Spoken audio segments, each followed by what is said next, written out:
వీడియోలో చాలా beautiful place అయితే చూపిస్తాం మీకు. అంతర్వేది లక్ష్మీ నరసింహస్వామి గుడి అండ్ అంతర్వేది బీచ్, ఈ రెండు తెలియని వాళ్ళంటూ ఎవ్వరు ఉండరు మన కోనసీమ జిల్లాల్లో. చాలా అంటే చాలా బాగుంటుంది. ఎప్పుడైనా మనసు బాగోకపోయినా వెళ్ళేది లక్ష్మీ నరసింహస్వామి గుడికే. అండ్ ఎప్పుడైనా ఫ్రెండ్స్తో సరదాగా వెళ్ళాలి అన్నప్పుడు గుర్తొచ్చే ప్లేస్ కూడా అంతర్వేది బీచే అనమాట. ఎంత అద్భుతంగా ఉంటుందో ఈ ప్లేస్ వచ్చి. నేనైతే మొత్తం కవర్ చేయలేకపోయాను, బట్ కవర్ చేసినంత వరకు మీకు క్లియర్గా చూపిస్తా. చిన్నప్పుడు ఎప్పుడైనా సండే వస్తే చాలు, డాడీ అంతర్వేది బీచ్కి తీసుకెళ్ళండి భలే ఉంటుంది అని అనేవాళ్ళం అనమాట. అంత రిలీఫ్గా ఉంటుంది ప్లేస్ కూడా. అండ్ ఇప్పుడైతే మన లక్ష్మీ నరసింహస్వామి వారి కళ్యాణ మహోత్సవాలు జరుగుతున్నాయి. చిన్నప్పుడు మా అమ్మ ఒక స్టోరీ చెప్పేది, ఆ సముద్రం ఎప్పుడైనా పొంగిపోతే మొత్తం మన ఊర్లన్నీ మునిగిపోతాయేమో అమ్మ అంటే, అది ఎలా ఎప్పుడైనా వచ్చేస్తే ఏంటి సునామీలు అవి వచ్చేస్తాయేమో అని. అప్పుడు మా అమ్మ నానమ్మలు కూడా చెప్పేవారు, అంతర్వేది లక్ష్మీ నరసింహస్వామి ఎప్పుడూ కూడా సముద్రానికి కర్ర పట్టుకుని బెదిరిస్తారంట.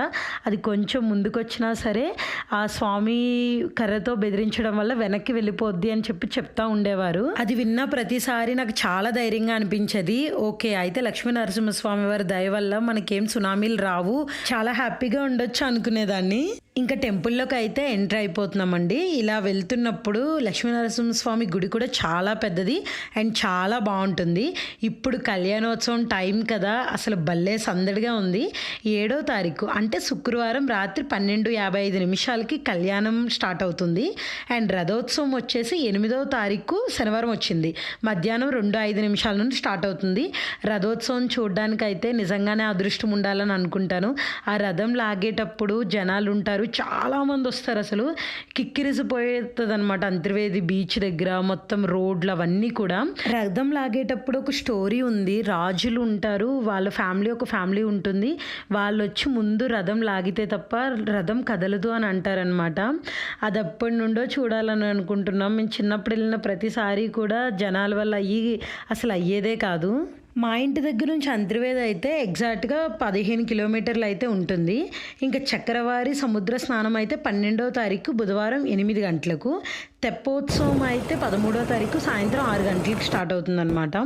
ఇలా అంతర్వేది లక్ష్మీ నరసింహస్వామి గుడి మొత్తం కూడా ఎంత అందంగా ఉంటుంది అంటే చాలా ప్రశాంతంగా. అండ్ మెయిన్గా ఇంకో విషయం మాట్లాడుకోవాలి, అంతర్వేది లక్ష్మీ నరసింహస్వామి గుడిలో పెట్టే భోజనం మరి ఎక్కడ దొరకవనే చెప్తాను. ఎందుకంటే అసలు ఎంత బాగా పెడతారో, పప్పు కూర దోసకే ఉంటుంది, ఎక్స్ట్రాడినరీగా ఉంటుంది. గడ్డ పెరుగు బూరి అవన్నీ భలే పెడతారు. అండ్ కూర్చోబెట్టి ఇస్త్రాకు వేసి అవన్నీ పెడుతుంటే భలే ప్రశాంతంగా అనిపిస్తుంది. అండ్ నిత్య అన్నదానం, ఎప్పుడూ అన్నదానం జరుగుతూనే ఉంటుంది ఆ టెంపుల్లో. ఇంకా అంతర్వేది లక్ష్మీ నరసింహస్వామి గుడి దర్శనం అయిపోయిన తర్వాత ఇంకా మేము బీచ్కి అయితే వెళ్దాం అనుకుంటున్నాం. అండ్ ఇంకొకటి మెయిన్ విషయం ఒకటి గుర్తుపెట్టుకోండి, లక్ష్మీ నరసింహస్వామి టెంపుల్కి చాలామంది ఎక్కువగా వెళ్తుంటారు. ఎందుకు అంటే మనకి ఏ రకమైన రుణ బాధలున్నా తొలగిపోతాయి. ఎంత ఎక్కువ దర్శనం చేసుకుంటే అంత అప్పుల భారం నుంచి బయటపడతామని చాలామంది బిలీవ్ చేస్తారు. ఇంకా బీచ్కి వచ్చేసిన తర్వాత మా ఫ్రెండ్స్ కోసం అయితే వెయిట్ చేస్తున్నాను. ప్రసన్న వాళ్ళు కూడా వస్తా అన్నారు. ఇంకా బీచ్ చూసిన తర్వాత ఒక్క క్షణం కూడా ఆగను. నాకు బీచ్లో ఆడుకోవడం అంటే చాలా ఇష్టం. ఇప్పటికీ కూడా ఇంకా బీచ్కి వెళ్తే మొత్తం అసలు పెళ్ళయిందన్న విషయం కూడా మర్చిపోతాను నేను ఒక్కొక్కసారి. అంత ఎంజాయ్ చేస్తూ ఉంటానన్నమాట. ఏదో వీడియో కోసం చెప్తున్నాను అనుకోకండి, రియల్గానే సేమ్ ఇలానే ఆడుకుంటూ ఉంటాను ఎప్పుడు బీచ్ దగ్గరికి వెళ్ళినా. అండ్ నాకు ఎప్పుడు ఊరు వెళ్ళినా సరే ఖచ్చితంగా నేను అంతర్వేది వెళ్తాను. ఎందుకంటే చాలా ఇష్టం నాకు టెంపుల్కి వెళ్ళడం అన్నా, అలా బీచ్కి వెళ్ళడం అన్నా. అందుకు మేము ఎప్పుడు కూడా ఫ్రీక్వెంట్గా వెళ్తూ ఉంటాం అనమాట. నేను ఎంత వైలెంట్గా ఉంటే మా హస్బెండ్ అయితే మాత్రం బీచ్కి వస్తే చాలా కామ్గా పీస్ఫుల్గా ఒక చోట నిలబడి లేదా కూర్చుని ఆ వచ్చే అలల్ని అవన్నీ అబ్జర్వ్ చేస్తూ చాలా పీస్ఫుల్గా ఉంటారు.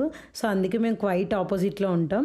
నేను ఎలా ఉన్నా అంటే నాకు తగ్గట్టుగానే నా ఫ్రెండ్స్ కూడా ఉంటారనమాట. మేము బీచ్కి వెళ్ళినప్పుడు నేను, ప్రసన్న, గీతా వదిన, మా చెల్లి ఫుల్గా డ్యాన్స్లు వేసేసి ఫుల్గా తడిచిపోయి వెళ్ళిపోయామన్నమాట ఇంటికి. ఇలా ఊరు వచ్చిన ప్రతిసారి కూడా అంతర్వేదిలో ఇలా ఎంజాయ్ చేస్తాం. ఈ వీడియో మీ అందరికీ నచ్చినట్లయితే please like, share and subscribe. Thanks for watching. Bye bye.